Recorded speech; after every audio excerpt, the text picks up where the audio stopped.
C'est une déclaration de guerre. Empêcher la candidature de Moïse Kamto. Les gars, tant, les amis, bloquez tout le Cameroun. Bloquez tout le Cameroun. Oh, les gars, bloquez tout là-bas au Cameroun. Qui va bloquer? Qui va sortir en route pour bloquer?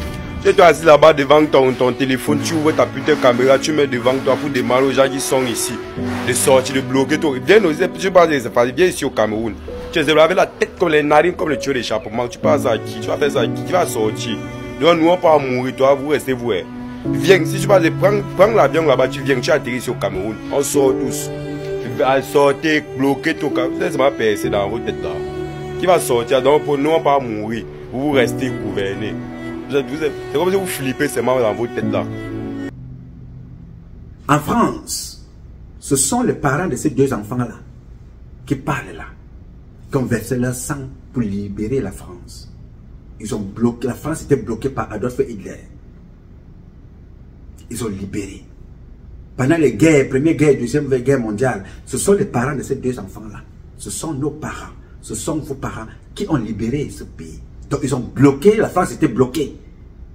Le général de Gaulle est venu chez nous chercher les parents de ces deux enfants-là et les parents des autres aussi. Partout en Afrique, nous sommes allés libérer la France. Donc celui qui parle là, il a raison. Il dit qu'il faut bloquer. Mais maintenant, il faut lui poser la question. Pour répondre à celui-là qui... Pour répondre à la question du premier et répondre aussi immédiatement à la deuxième, à la réponse du deuxième compatriote, tu poseras donc la question à ce compatriote-là. Les qui vont bloquer le Cameroun? Toi et moi, nous vivons où? À l'extérieur. Très bien. Je parle étant ici. Le compatriote qui parle là, peut-être qu'il est quelque part dans un pays étranger aussi, demandant de bloquer le Cameroun. Ce n'est pas impossible. Le Cameroun est déjà bloqué. Mais les premiers qui ont bloqué le Cameroun, qu'est-ce que vous, francophones, avez-vous fait? Parce que ce que vous vivez aujourd'hui, les anglophones ont parlé de ça hier. Vous vous êtes moqué d'eux. Vous avez dit que ce sont des anglophones. Ils se sont battus. Nous sommes à des centaines de milliers de morts depuis 2016. Vous et moi, nous sommes ici. Nous parlons. On raconte nos vies. Nos frères sont morts là-bas. Chacun de nous, francophones, a au moins une relation anglophone. Chaque anglophone a au moins une connaissance francophone. Il y a des enfants qui sont nés, il y a des couples qui sont formés, il y a des mariages qui ont été célébrés dans les deux sens. Ce que les Occidentaux ont voulu, francophones et anglophones. Dans cette maison-là, les gens meurent tous les jours. Mais nous sommes dehors, nous racontons nos vies. Nous sommes dans les clashs, dans tout et n'importe quoi. On s'insulte, on s'exhibe, nous racontons nos vies. Chaque jour. Mais nous voulons que les enfants des autres sortent. Souvenez-vous de ce que je vous avais dit. Le jour que moi, Patrice Nouma Freeman, je me lèverai ici et vous dire, sortez! Je ne veux pas vous dire ça étant ici. Je serai au Cameroun et c'est pour bientôt. Je ne suis pas pressé, ça y va. Le Cameroun va changer avec nous ensemble. Le jour où je vous le dirai, nous serons là-bas.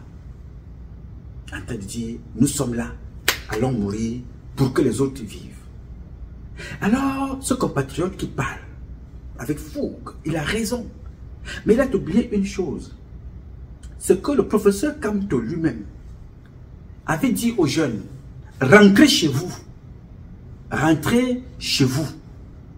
Allez chercher vos parents. Nous allons manifester pour votre avenir. Kamto Maurice. C'était une très belle phrase. Maintenant, je comprends le deuxième intervenant.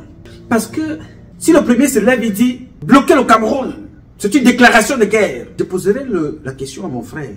Ce que tu dis est vrai, c'est un message fort. C'est un message digne d'un commandant en guerre. Moi, j'apprécie. Mais je lui poserai la question, est-ce que tu connais un certain Sébastien Ebala? C'est un Camerounais qui n'est jamais sorti du Cameroun, qui n'a pas attendu mon appel, ton appel, nos appels. Il est allé là-bas. Personne ne l'a suivi. Alors qu'il vous annonçait déjà ce qui arrive là. Personne ne l'a suivi, il a été abandonné, il a fait 2 ans de prison. 2 ans. Je vous dis ces petits faits-là pour vous remémorer. 2 ans de prison. Encore, en ce moment bien précis, il y a deux, les plus connus, mais ils sont une centaine en prison. Il y a Beboum Nissak et Le Fogué. Ils sont en prison pour 7 ans de prison. Nous les avons oubliés. Quand je dis nous, je m'inclus moi-même. Mais Dieu seul sait que tout ce que je peux faire ici, c'est au moins parler tous les jours pour ne pas qu'ils soient oubliés. Je fais ma part étant ici. Ils ont été oubliés. Personne. Est-ce que nous, qui sommes dehors, oublions que vous êtes dans des partis politiques, ce que je ne suis pas. Je ne suis dans aucun parti politique. Je ne soutiens ni le parti au pouvoir, ni l'opposition. Ça au moins, c'est clair pour tout le monde. Est-ce que vous savez que il y a une dame qui a été découpée à la machette, elle était de l'opposition, du MRC. Si vous posez la question, c'était militant du MRC, elle avait des enfants, elle avait une famille. Combien d'entre vous ont appelé ses enfants et qu'avez-vous fait depuis qu'elle est décédée? Elle a été oubliée. Complètement oubliée.